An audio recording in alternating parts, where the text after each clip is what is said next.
Tuhan, biarlah firman-Mu ini terus menguatkan kami, menegur kami, membimbing kami. Maka kami percaya Tuhan, firman-Mu adalah pelita dalam kehidupan kami. Berapapun kami yang hadir pada saat ini, kami percaya kasih karunia-Mu sempurna buat kami semua. Terima kasih untuk kami memberkati hamba-Mu, berikan kekuatan, kesehatan, terutama hikmat yang daripada surga senantiasa memberkati. Terima kasih Tuhan, lah doakan seluruh kami dalam nama Yesus kami berdoa. Amin. Amin. Puji Tuhan.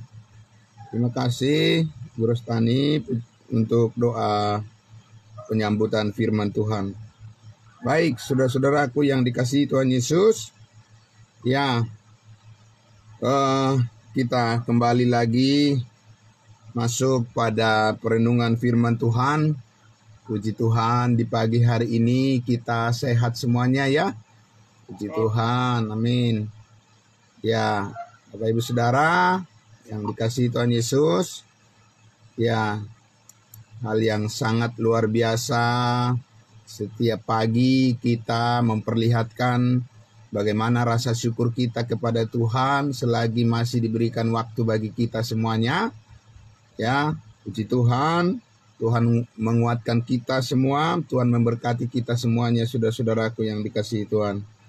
Ya, saya kembali mengajak kita Bapak Ibu Saudara untuk lebih menajamkan lagi pengertian kita tentang panggilan iman yang Tuhan nyatakan berbeda kepada umat pilihannya, bangsa Israel, dan berbeda dengan kita sebagai tubuh Kristus ya. Ya, tadi malam juga kami sudah belajar ya di gereja tentang topik gereja ya, bagian yang ke-5, dan kami sudah selesaikan, puji Tuhan ya. Dan saudara-saudaraku yang dikasihi Tuhan Yesus, gereja tubuh Kristus yang saat ini sedang diberkati oleh Tuhan. Nah, tapi di sini kembali lagi saya ingin mengajak kita untuk melihat dasar kebenaran firman yang harus atau yang wajib diimani, dipercayai oleh bangsa Israel itu, yang diharapkan sebenarnya seperti apa. Begitu ya. Kalau ada iman atau kebenaran iman ya yang diharapkan dari mereka sebenarnya seperti apa terhadap Yesus Kristus.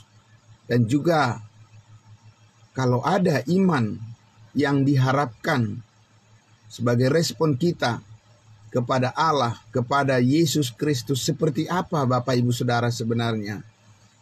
Ya, apakah itu sama dinyatakan di dalam Alkitab ataukah memang berbeda?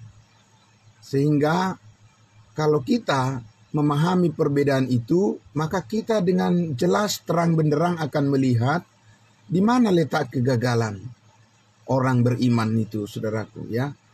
Sehingga khususnya di sini bangsa Israel, sehingga Paulus katakan di dalam Roma pasal 10 itu ya. Sekali lagi saya membacakan Roma pasal 10 ayat 1 sampai 3.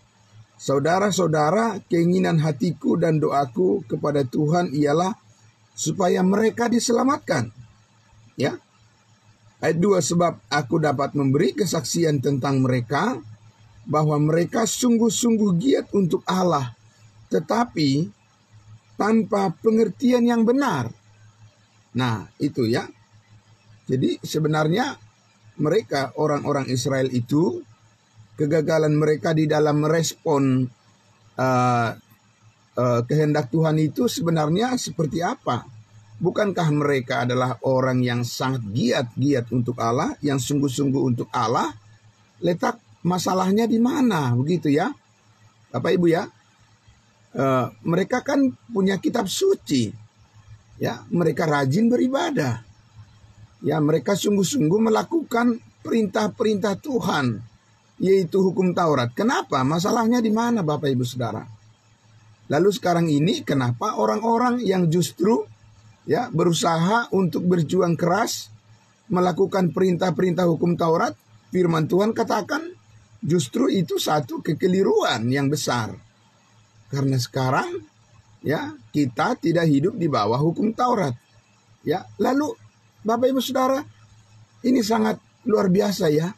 Ya, firman Tuhan mengklirkan, memperjelas gitu ya.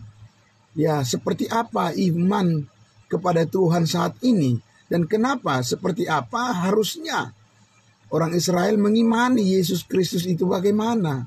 Saudaraku yang dikasihi Tuhan Yesus ya. Sehingga ini kita lihat Bapak Ibu Saudara di dalam firman Tuhan lebih jelas lagi ya, sehingga apa yang dikatakan Paulus, mereka sungguh-sungguh giat untuk Allah tetapi tanpa pengertian yang benar itu ya, harusnya bagaimana Bapak Ibu Saudara ya. Nah, oke, saya ajak kita membaca dulu di Mazmur ya. Mazmur firman Tuhan kita lihat ya di Mazmur 132 ya, Mazmur 132 kita baca dulu saudaraku ya, Mazmur 132 ya. Nah, di Mazmur 132 ini kita akan lihat Mazmur 132 ya.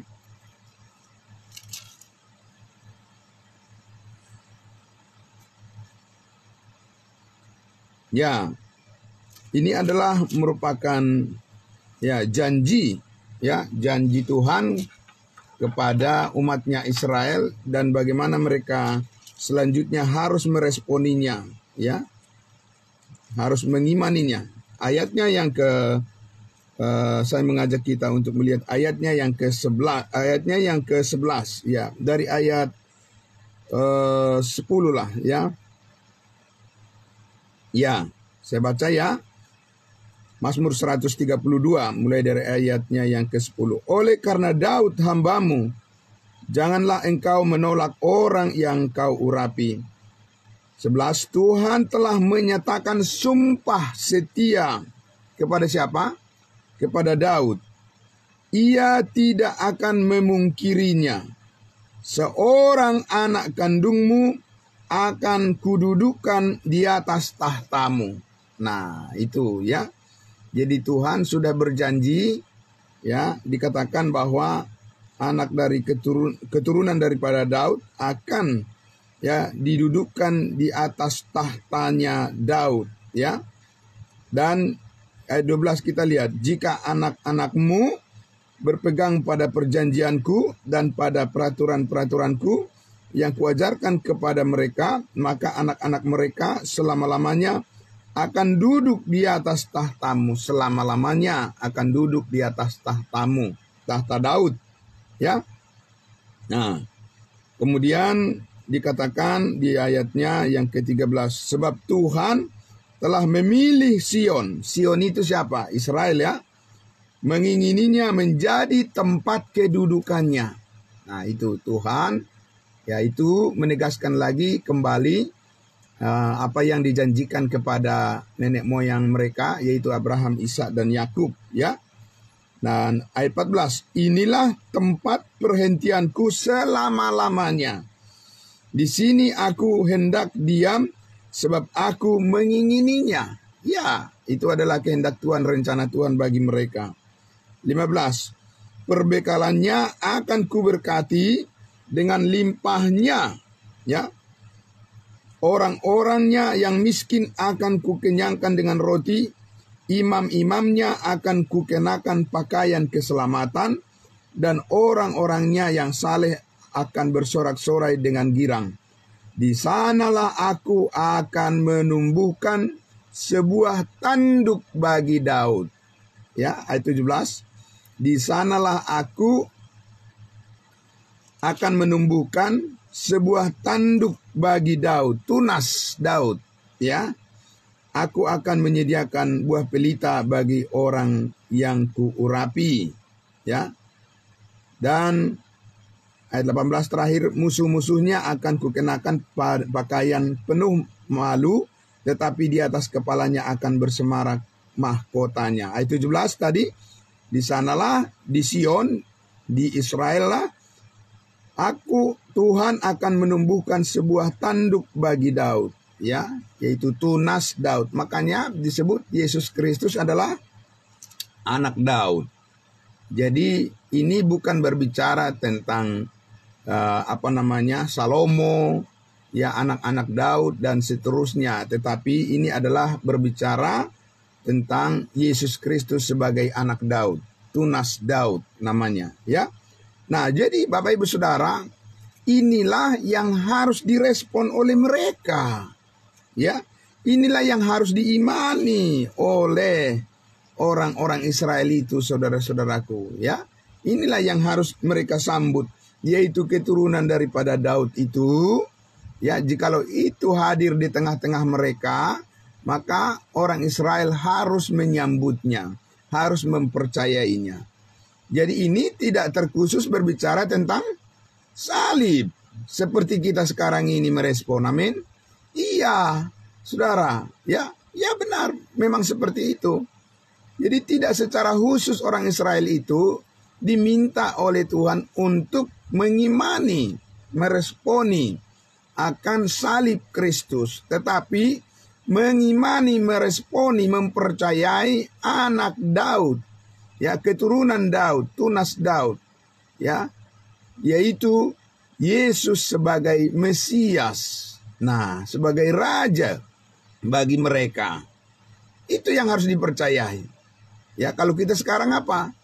Ya, bukan percaya secara khusus Yesus Raja yang menyelamatkan kita, Bapak Ibu Saudara, tidak. Ya, tentu saja kita percaya Yesus adalah Raja di atas segala raja, amin. Dia adalah anak Daud, percaya kita karena Alkitab menyatakannya. Tetapi kalau berbicara tentang bagaimana sekarang ini orang berkenan yang harus direspon di dalam zaman kasih karunia ini, di dalam program Tuhan tentang tubuh Kristus, apa yang harus dipercayai tentang kehendak Allah?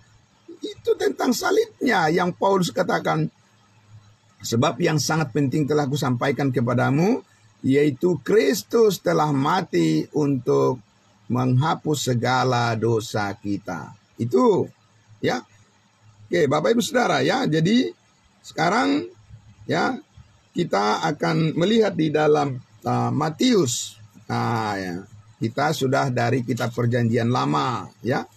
Jadi bahwa semua Alkitab itu adalah untuk menjadi pelajaran bagi kita. Amin.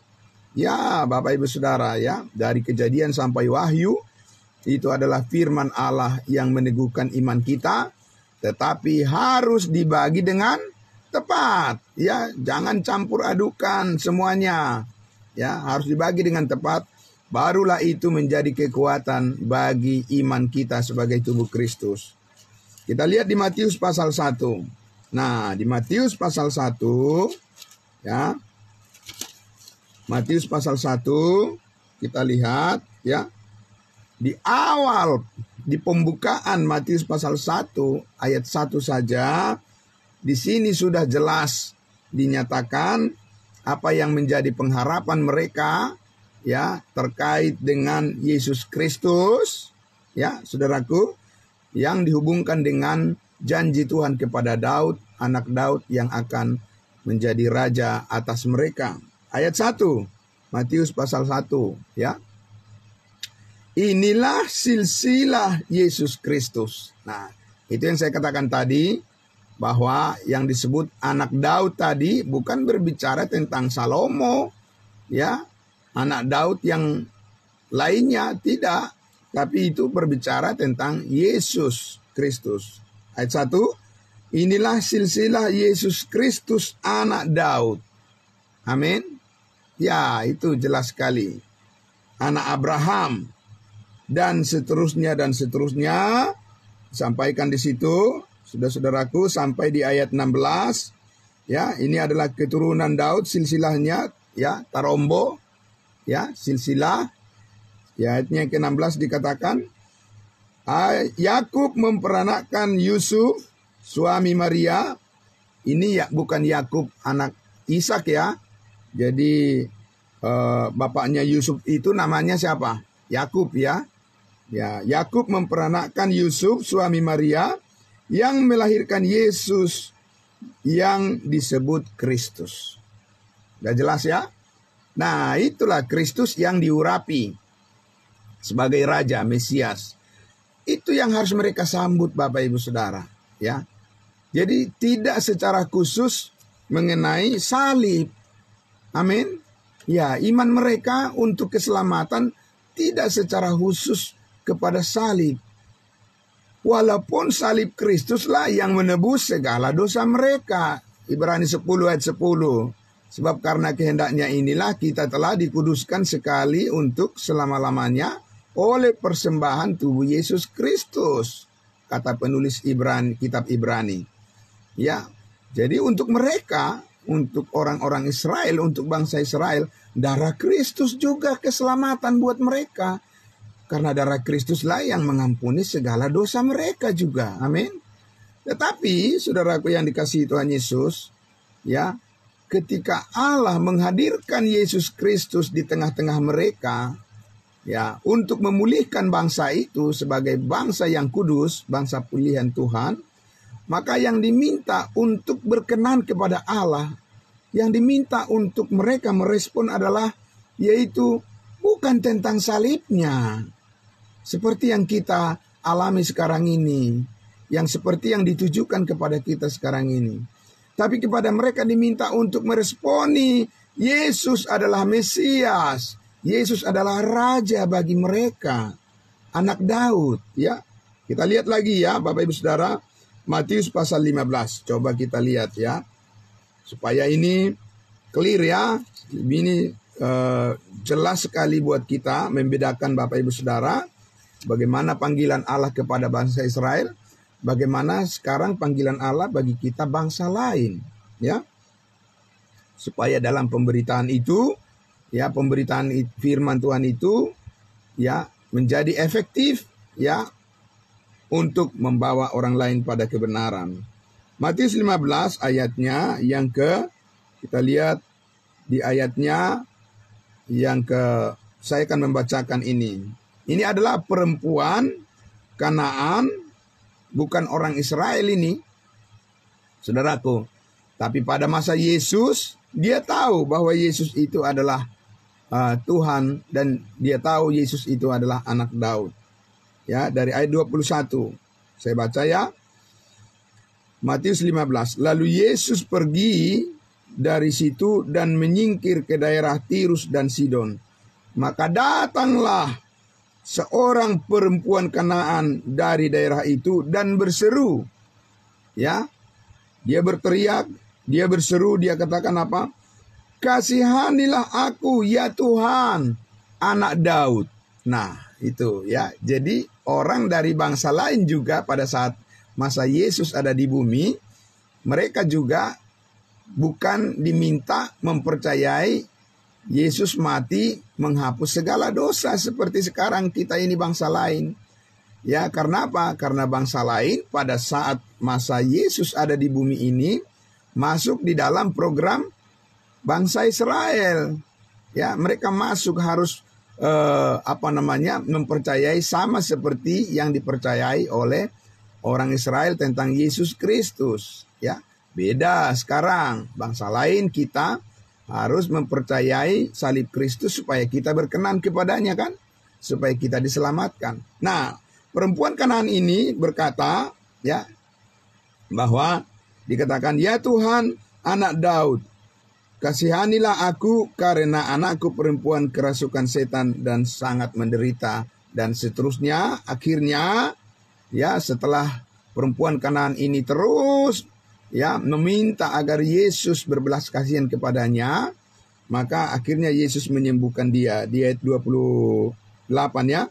Maka Yesus menjawab dan berkata kepadanya, hai ibu, besar imanmu, maka jadilah kepadamu seperti yang kau kehendaki. Dan seketika itu juga anaknya menjadi sembuh.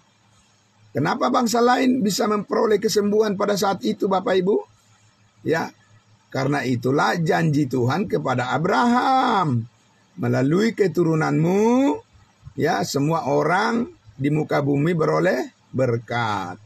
Ya.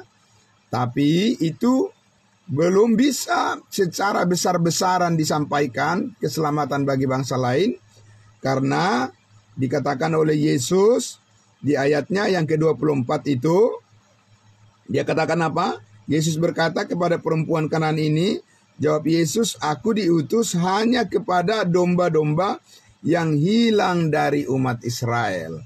Begitu ya. Nah, sekarang apakah Yesus diutus untuk domba-domba yang hilang dari umat Israel?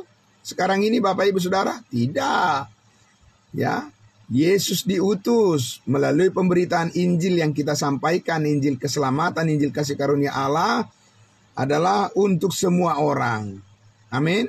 Tanpa perbedaan. Bukan hanya untuk orang Israel. Tidak, bagi semua orang tanpa perbedaan. Amin. Siapa saja yang percaya, ya, akan dimeteraikan dengan Roh Kudus, pasti diselamatkan. Percaya apa? Percaya kepada salib Kristus. Amin. Percaya pada penebusan segala dosa. Percaya pada kebangkitan Yesus Kristus dari antara orang mati.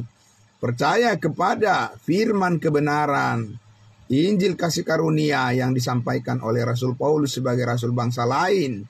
Begitu Bapak Ibu Saudara, ya. Nah, jadi itu hal yang sangat berbeda. Jadi bukan ditujukan kepada salib. Perempuan ini tidak mengatakan apa tadi? Dia tidak berkata, kasihanilah aku Yesus Kristus yang telah mati menebus segala dosaku. Tidak dikatakan begitu, saudara. Ya, tidak. Tapi dikatakan kasihanilah aku, ya Tuhan, anak Daud. Ya. Nah, sebagai Mesias bagi mereka, bagi orang Israel dan semua yang ikut bersama-sama dengan bangsa Israel. Oke, saudaraku yang dikasihi Tuhan Yesus, ya, kita masih melihat lagi sedikit lagi dari, ya, kita lihat di dalam Yesaya. Kita kembali dulu ya. Kembali dulu ya. Ke Yesaya pasal 9. Ya. Oke. Harusnya tadi kita masuk dulu di kitab Perjanjian Lama semua. Tapi tidak apa-apa saudaraku ya. Kita tetap akan saling melengkapi ya. Firman Tuhan ini. Yesaya pasal 9. Ya, kita lihat Yesaya pasalnya yang ke-9. Ya, jadi semua bagian firman Tuhan ini akan kita lihat bagaimana itu sinkron dengan semua rencana Tuhan, ya. Ya, kita lihat pertama-tama bagi bangsa Israel. Yesaya pasal 9. Ya, kita lihat ayatnya yang ke-5. Oke. Ayatnya yang ke-5, Yesaya pasal 9, ayat 5. Ya, inilah janji Tuhan kepada bangsa Israel. Sebab seorang anak telah lahir untuk kita. Untuk kita siapa? Untuk kita semua orang. Begitu. Ya, saudara. Ya, Yesaya berbicara tentang umat pilihannya, bangsa Israel. Sebab seorang anak telah lahir untuk kita. Seorang putra telah diberikan untuk kita. Lambang pemerintahan ada di atas bahunya, dan namanya disebut orang penasihat ajaib, anak yang Allah yang perkasa, Bapa yang kekal, Raja damai. Nah ini ya Bapak Ibu Saudara, itu yang merupakan pengharapan daripada bangsa Israel. Ya, karena itu mereka sudah dengar janji Tuhan kepada Daud, ya, kepada nenek moyang mereka Daud, ya, Bapak Ibu Saudara. Di mana itu dikatakan di ayatnya yang ke-6, besar kekuasaannya dan damai sejahtera tidak akan berkesudahan di atas tahta Daud dan di dalam kerajaannya, karena ia mendasarkan dan mengokohkannya dengan keadilan dan kebenaran dari sekarang sampai selama-lamanya. Ya. Bapak Ibu Saudara, kecemburuan Tuhan semesta alam akan melakukan hal itu. Itu pasti digenapi. Ya. Jadi saudara-saudara yang dikasihi Tuhan Yesus, seorang putra, seorang anak telah lahir bagi kita. Ya, itu yang disampaikan tadi di kitab Matius pasal 1 sebagai pengharapan daripada bangsa Israel, seorang raja Mesias harus mereka sambut dengan penuh sukacita supaya supaya mereka diselamatkan, ya, supaya iman mereka benar-benar berkenan kepada Tuhan. Oke, saudara-saudaraku yang dikasihi Tuhan Yesus, sekarang saya mengajak kita untuk melihat Matius pasalnya yang ke-16. Ya, sekarang kita akan lihat Matius pasal 16. Ya, bagaimana Petrus diselamatkan, Bapak Ibu Saudara? Bagaimana Yakobus diselamatkan? Bagaimana Yohanes diselamatkan? Ya, bagaimana 11 rasul diselamatkan? Kenapa 11? Karena satu, yaitu Yudas itu tidak selamat, ya. Karena dia mengkhianati dari awal, dia tidak percaya kepada Yesus Kristus sebagai Mesias, ya. Nah, jadi bagaimana mereka diselamatkan? Apakah sama seperti panggilan kepada kita saat ini? Mereka percaya Yesus mati hapus segala dosanya, sehingga mereka dimeteraikan dengan Roh Kudus, mereka diselamatkan. Di awal mereka mengenal Yesus, bagaimana Bapak Ibu Saudara? Ya, kita lihat di Matius 16. Matius 16, ya. Apa yang mereka ketahui? Pengetahuan mereka tentang keselamatan, ya, dalam Kristus Yesus itu apa? Apakah tentang salibnya? Kita lihat ayatnya yang ke-15, ya. Ayat 15 Matius pasal 16. Lalu Yesus bertanya kepada mereka, kepada murid-muridnya, ya, pada Petrus dan seterusnya. Pertanyaannya apa? Tetapi apa katamu? Siapakah aku ini? Kata Yesus. Bagaimana pengenalan kamu akan saya? Kata Yesus. Ya, bagaimana pengenalan mereka? Oh, mereka percaya pada Yesus yang mati menghapus segala dosa mereka. Begitu? Tidak, Bapak Ibu. Ayat 16 dikatakan, maka jawab Simon Petrus, engkau adalah Mesias, anak Allah yang hidup. Tidak dikatakan, engkau Yesus yang mati disalibkan untuk menebus segala dosaku. Tidak dikatakan begitu. Ayat 17, kata Yesus kepadanya, kepada Petrus, berbahagialah engkau Simon bin Yunus, sebab bukan manusia yang menyatakan itu kepadamu, melainkan Bapakku yang di sorga. Ya.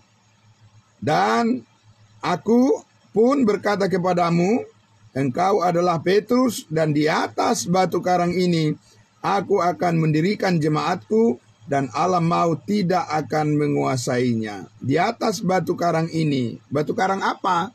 Saudara-saudaraku, Petrus batu karang itu yang dimaksud? Bukan. Ya, bukan Petrus yang dimaksud batu karang itu. Walaupun pengertian Petros adalah batu itu bukan yang dimaksudkan Yesus di sini. Ya, di atas batu karang ini artinya, ya, di atas pengakuan daripada Petrus itu sebagai kabar baik bagi mereka. Apa pengakuannya? Pengakuan Petrus apa? Engkau adalah Mesias, anak Allah yang hidup. Ya, di atas kebenaran yang seperti demikian, ya, dibangun jemaat Tuhan. Jemaat yang mana? Jemaat tubuh Kristus, Bapak Ibu Saudara. Bukan. Itu adalah jemaat kerajaan sorga, yaitu yang disebut Israel yang percaya, sisa Israel yang diselamatkan. Amin. Itu yang disampaikan Petrus di Paulus di Roma pasal 9. Hanya sisanya yang diselamatkan. Jadi di atas batu karang, yaitu pengakuan, ya, yang teguh, pengakuan yang sah, ya, pengakuan yang resmi, pengakuan iman, yaitu pengakuan iman bangsa Israel, yaitu Yesus adalah Mesias, Yesus adalah Raja, ya, anak Allah yang hidup.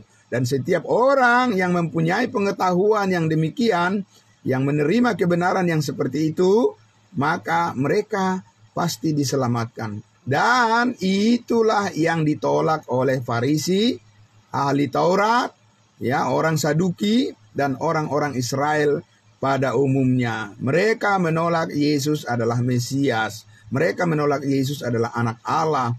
Mereka menolak Yesus adalah anak manusia yang dijanjikan untuk menjadi raja buat mereka. Jadi itu penolakan mereka. Ya, itulah kegagalan mereka beriman. Bukan secara khusus kepada apa? Kepada salib. Lalu sekarang ini, Bapak Ibu Saudara, apa yang membuat orang beriman kepada Tuhan saat ini?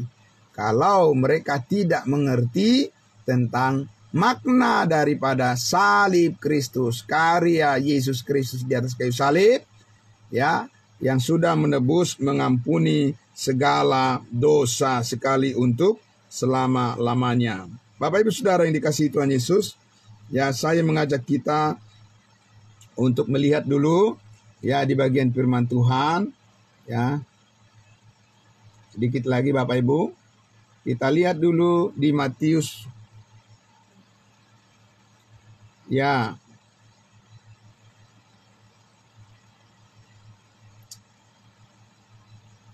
Matius pasalnya, masih pasal 16 ini. Ya, benar Saudara, ya. Masih Matius pasalnya yang ke-16. Nah, kita lihatlah sekarang bukti, ya. Kita lihatlah sekarang, kita saksikan sekarang Bapak Ibu Saudara, bukti, ya, fakta di dalam Alkitab bahwa Petrus, ya, Petrus itu diselamatkan bukan karena dia percaya kepada salib Kristus. Dan bahkan dia tidak mempercayai salib Kristus di masa dia melayani bersama Yesus. Kita lihat di ayatnya yang ke-21. Kita lanjut ayatnya yang ke-21. Ya, tidak jauh tadi dari pengakuan Petrus tadi. Langsung di sini dikatakan hal yang justru, ya, tidak diimani oleh Petrus, ya, tentang salib Kristus. Ayat 21. Sejak waktu itu Yesus mulai menyatakan kepada murid-muridnya, kepada Petrus, pada Yohanes, dan seterusnya, bahwa ia harus pergi ke Yerusalem dan menanggung banyak penderitaan dari pihak tua-tua, imam-imam kepala, dan ahli-ahli Taurat, lalu dibunuh dan dibangkitkan pada hari yang ketiga. Itu berita salib kan? Bapak Ibu Saudara? Benar ya? Ya, itu berita salib. Yesus menderita, sengsara, ya, dia mati, dia dikuburkan, tetapi bangkit pada hari yang ketiga untuk menebus segala dosa kita, segala dosa manusia. Itu berita salib yang kita percayai Bapak Ibu Saudara. Dan itu sudah disampaikan oleh Yesus kepada murid-muridnya. Tapi pertanyaannya, apa murid-muridnya percaya hal itu? Seperti kita sekarang mempercayainya, sangat teguh mengimaninya. Kita lihat bagaimana reaksi Petrus. Ayat 22. Tetapi Petrus menarik Yesus ke samping dan menegur dia. Menegur Yesus, katanya apa? Tuhan, kiranya Allah menjauhkan hal itu.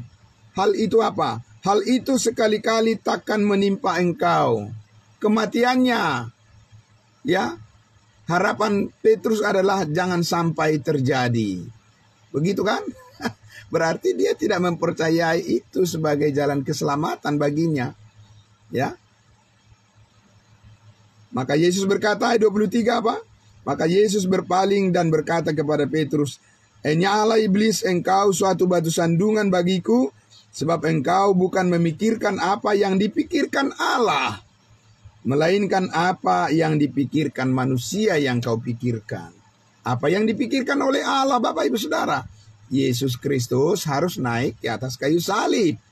Tetapi bukan melalui tangan bangsa Israel. Karena bangsa Israel itu diharapkan, diminta, ya, dipanggil untuk mempercayai Yesus Kristus. Tetapi kenapa mereka menyalibkannya? Begitu, itulah dosa mereka yang sangat besar. Karena mereka diminta untuk menyambutnya, menyambut Yesus sebagai Raja. Tapi Bapak Ibu Saudara, atas kegagalan bangsa Israel, kita sekarang diselamatkan karena salib Kristus. Amin. Itu adalah batu sandungan buat mereka. Tapi salib adalah kemuliaan bagi kita. Karena disitulah segala dosa kita diampuni oleh Tuhan sekali untuk selama-lamanya. Disitulah hidup kita dinyatakan melalui kebangkitan Kristus, kemenangannya terhadap dosa, kuasa dosa dan maut, maka itu adalah kemuliaan kita. Baik hari ini, besok, dan yang akan datang kita akan dipermuliakan bersama-sama dengan Kristus yang sudah bangkit dari antara orang mati dan hidup selamanya. Amin. Bapak Ibu Saudara yang dikasihi Tuhan Yesus, jadi ya itulah maka kita lihat mengapa orang Israel pada umumnya gagal, ya, padahal mereka tahu firman Tuhan, ya, mereka giat-giat untuk beribadah kepada Allah. Saudara-saudaraku, mengapa mereka gagal, ya, diselamatkan? Karena mereka tidak menerima Yesus, kehadiran Yesus sebagai Mesias, sebagai Raja, anak Daud yang dijanjikan untuk menyatakan kemuliaan Allah dan memberkati, memulihkan mereka. Itu mereka menolaknya, Bapak Ibu Saudara. Ya, sehingga sebagian besar orang Israel gagal memperoleh keselamatan, tapi sebagian dari mereka diselamatkan walaupun hanya sisanya. Lalu sekarang, Bapak Ibu Saudara, ya, lalu sekarang ini, kenapa sebagian besar orang gagal juga memperoleh keselamatan hari ini, saudara-saudaraku? Karena mereka, ya, sebagian besar orang saat ini tidak mengerti makna daripada salib Kristus. Ya, mereka percaya Yesus mati menghapus dosa, tetapi mereka tidak percaya semua dosa sudah diampuni. Amin. Yaitu kegagalannya, Pak. Ya, jadi kalau tadi adalah Injil kerajaan, ya, yang disampaikan kepada Petrus bahwa Yesus, ya, sesuai dengan pengakuan Petrus, Yesus adalah Mesias, Yesus adalah Raja, anak Allah yang hidup. Itu adalah berita Injil kerajaan, itu adalah berita keselamatan bagi bangsa Israel. Lalu sekarang bagi kita bangsa-bangsa lain, apa berita keselamatan, Bapak Ibu Saudara? Berita keselamatan saat ini bagi semua orang adalah Yesus telah mati disalibkan, mengampuni segala dosa kita sekali untuk selama-lamanya. Jadi bukan hanya percaya Yesus mati disalib, Bapak Ibu Saudara, seperti orang Israel, ya, giat-giat untuk Allah tapi tanpa pengertian yang benar, ya, yang selalu sekarang ini masih banyak orang yang lebih senang mengaku bahwa saya adalah orang berdosa, kami adalah orang berdosa, ampunilah kami Tuhan orang berdosa ini, hapuskanlah Tuhan segala dosa kami, dosa nenek moyang kami, dan seterusnya. Bapak Ibu Saudara yang dikasihi Tuhan Yesus, itu gagal meresponi kehendak Allah saat ini di dalam pemberitaan Injil keselamatan, Injil kasih karunia Allah. Gagal itu. Karena orang yang berhasil saat ini meresponi kehendak Allah adalah percaya kepada salib Kristus yang sudah menebus manusia dari segala dosa, lunas dibayar, bukan sebagian dosa. Jadi selagi manusia, apapun agamanya, apapun kepercayaannya saat ini, selagi dia masih tetap percaya bahwa Yesus mati menebus sebagian dosanya, ya, Bapak Ibu Saudara, apakah itu orang itu mengenal Yesus seperti Petrus tadi? Ya, bagaimana pengenalannya? Siapakah aku ini, kata Yesus. Engkau adalah Mesias, anak Allah yang hidup. Yesus bilang benar. Itu adalah kebenaran. Lalu sekarang Bapak Ibu Saudara, ya, orang percaya pada Yesus. Tapi Yesus yang mana nih? Yesus yang mati hapus segala dosa atau Yesus yang mati hapus sebagian dosa? Jadi bagaimana pengenalan akan Kristus saat ini sebenarnya, Bapak Ibu Saudara? Apakah karena orang sudah memegang Alkitab, dia rajin ke gereja, ya saudaraku, dia rajin berdoa? Apakah itu memang dia sudah benar-benar mengenal Yesus saat ini? Seperti yang diinginkan oleh Allah melalui Injilnya, Injil kasih karunia-Nya, Bapak Ibu Saudara. Bapak Ibu Saudaraku yang dikasihi Tuhan Yesus, kita harus menolong banyak orang. Amin. Kita harus membantu mereka. Ya, kita harus menyaksikan Injil Kristus kepada mereka, bahwa pengenalan akan Allah saat ini Pengenalan akan Yesus Kristus saat ini adalah pengenalan melalui kasih karunia-Nya, yaitu dimulai dari pengertian yang benar ya tentang salib Kristus yang sudah menebus kita dari segala dosa sekali untuk selama-lamanya. Harus dimulai dari situ. Jadi bukan hanya saya percaya Yesus sebagai Tuhan dan Juru Selamat. Ya, Bapak Ibu Saudara, terus bagaimana dengan dosa-dosamu? Walaupun kau percaya sampai mati-matian tentang Yesus adalah Tuhan dan Juru Selamat. Ingat, Yakobus bilang apa? Iblis pun percaya. Kalau hal yang demikian saja, iblis juga percaya ya bahwa Yesus itu adalah anak Allah. Yesus Kristus mati di salib. Ya, iblis juga percaya, saudaraku. Tapi iblis, setan tidak percaya bahwa Yesus mati menghapus segala dosanya. Tidak akan percaya dia itu. Ya, iblis menolak itu. Begitu juga dengan orang-orang yang tidak mempercayai penyaliban Yesus Kristus menebus segala dosanya, maka mereka tidak masuk di dalam rencana. Mereka tidak benar-benar memahami rencana dan kehendak Allah bagi hidup manusia sekarang ini. Pengenalan mereka masih gagal tentang Yesus. Pengenalan akan Yesus Kristus saat ini adalah pengenalan akan kuasa salibnya yang telah menebus kita dari segala dosa. Sehingga sekarang kita menerima hidup yang kekal, kepastian keselamatan masuk surga sekali untuk selama-lamanya. Bukan karena perbuatan kita, bukan karena usaha kita, tetapi karena kasih karunia Tuhan semata. Amin.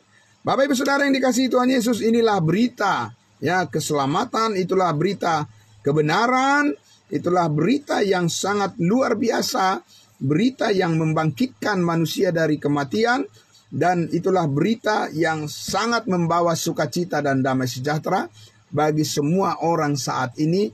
Jangan salah mempercayai Yesus, jangan salah memiliki berita, jangan salah menerima berita firman saat ini, saudara-saudaraku. Karena apa? Karena ini menyangkut jiwa kita akan binasa kalau kita tidak tahu apa yang harus kita percayai tentang Yesus Kristus. Jangan hanya sekedar ikut-ikutan saja. Amin.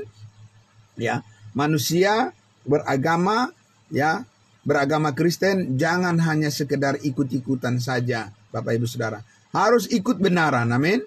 Ya, harus menjadi Kristen benaran, pengikut Kristus, ya, yaitu pengikut Kristus yang telah menerima kebenaran Injil keselamatan, yaitu orang yang percaya pada salib Kristus yang sudah menebus segala dosanya, dan orang itu, kita semua yang percaya, telah dibaptiskan ke dalam tubuh Kristus, dimeteraikan oleh Roh Kudus sebagai jaminan untuk selama-lamanya kita hidup di hadapan Bapa di surga. Bapak Ibu Saudara, puji Tuhan, ya. Terima kasih untuk semua ya kerinduan Bapak Ibu Saudara untuk mendengarkan firman kebenaran Allah, dan ini semuanya menjadi kekuatan kita bersama menjalani kehidupan kita di tengah-tengah dunia ini. Kita percaya penyertaan Tuhan sempurna bagi kehidupan kita. Mari kita berdoa. Bapa di dalam surga, terima kasih Tuhan kami. Sekarang kami bisa membedakan dengan jelas ya Tuhan, bagaimana orang Israel gagal meresponi kehendak Allah, dan bagaimana sekarang kami berhasil meresponi kehendak Allah, yaitu karena kasih karunia-Mu, bukan karena usaha kami, tapi karena semata-mata kebaikan kemurahan hati Tuhan. Melalui pengorbanan-Mu, kematian-Mu di atas kayu salib, segala dosa kami diampuni, dan kami percaya Tuhan, kami telah ditebus dengan darah yang mahal, darah Yesus yang suci.